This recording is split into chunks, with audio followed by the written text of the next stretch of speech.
Hi friends, స్వప్న రహస్యాలు part 7.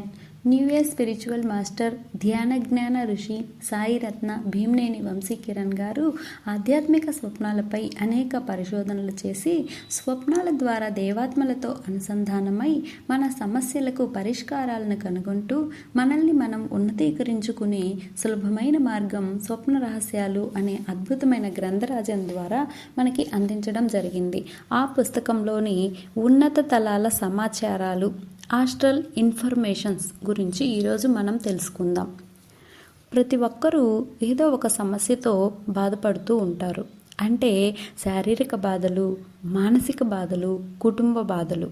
ఈ బాధలు పడేటప్పుడు ఎల్లవేళలా పక్కవారే ఆ బాధకు కారణం అని ఆక్షేపిస్తూ, వారి వల్లనే ఈ బాధ అని చెబుతూ, నిందిస్తూ ఇంకొంత బాధ వారు పడుతూ మరింత కర్మను పోగు చేసుకుంటూ ఉంటారు.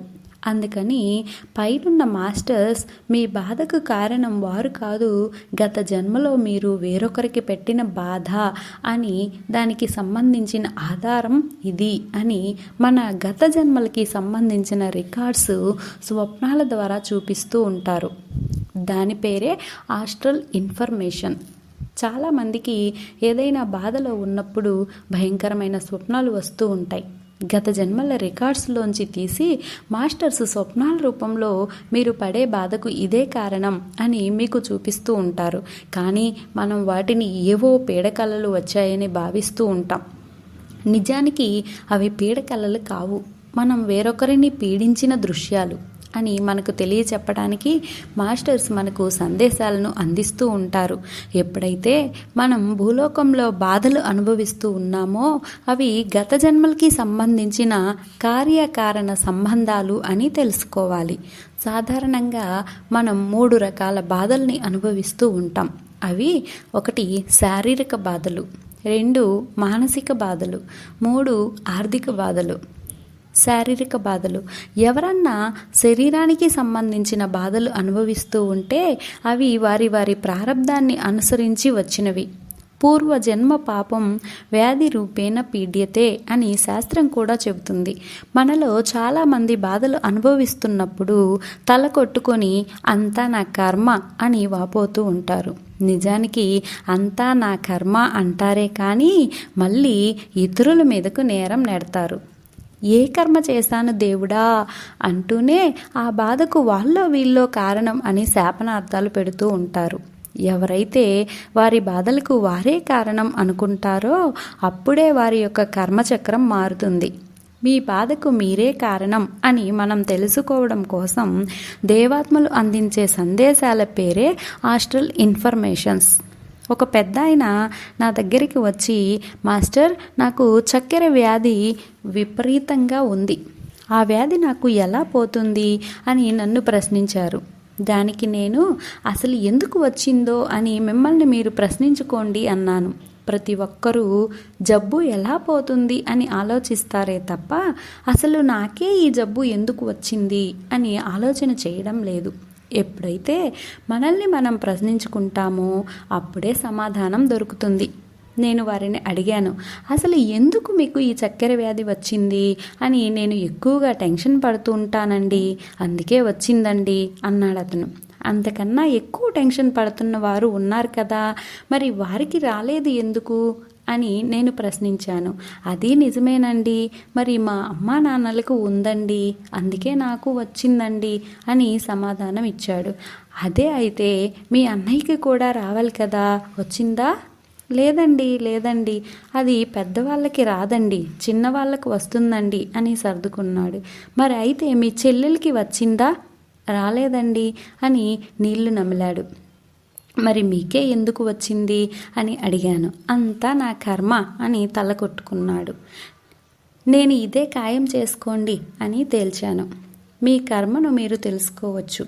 ఎలాగంటే మీరు పడుతున్న బాధలకు కారణం ఏమిటి అని మాస్టర్స్ను ధ్యానం ద్వారా అడిగితే అప్పుడు సందేశం వస్తుంది. అది చాలా సులభం. ధ్యానంలో కూర్చుని ఈ బాధను అనుభవిస్తున్నాను అంటే గతంలో నేను ఎవరికో ఆ బాధను కలుగు చేశాను, దయచేసి నా బాధకు కారణం చూపించండి అని ఆర్తిగా అడిగి ధ్యానం చేసి నిద్రపోండి.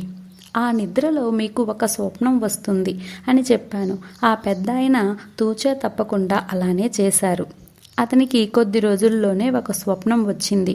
ఆ స్వప్నంలో అతనికి 6 మేకలు పొలంలో తిరుగుతున్నట్లు కనిపించాయి. ఆ మేకల మూతికి చిక్కం కట్టి ఉంది. చిక్కం ఎందుకు కడతారు అంటే పశువులు పొలంలో పడి మేయకుండా ఉండటానికి. అలా చిక్కం కట్టి అతను వెళ్ళిపోయాడు.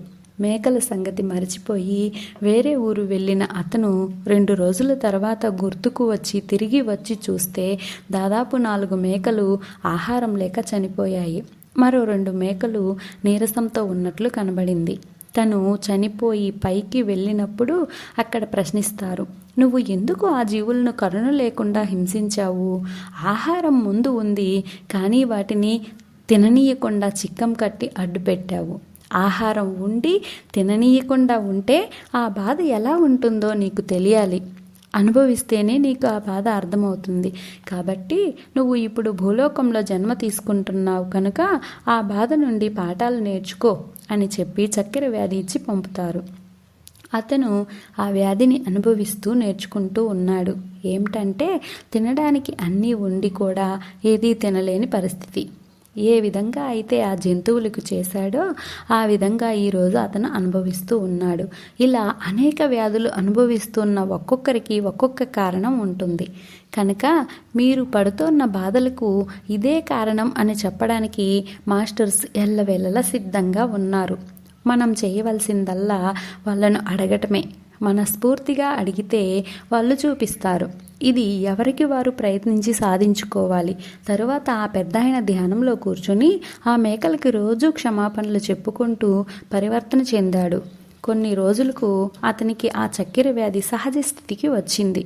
ఈ విధంగా అతను ఏ మందులు వాడకుండా చక్కెర వ్యాధిని తన పరివర్తనతో తగ్గించుకున్నాడు.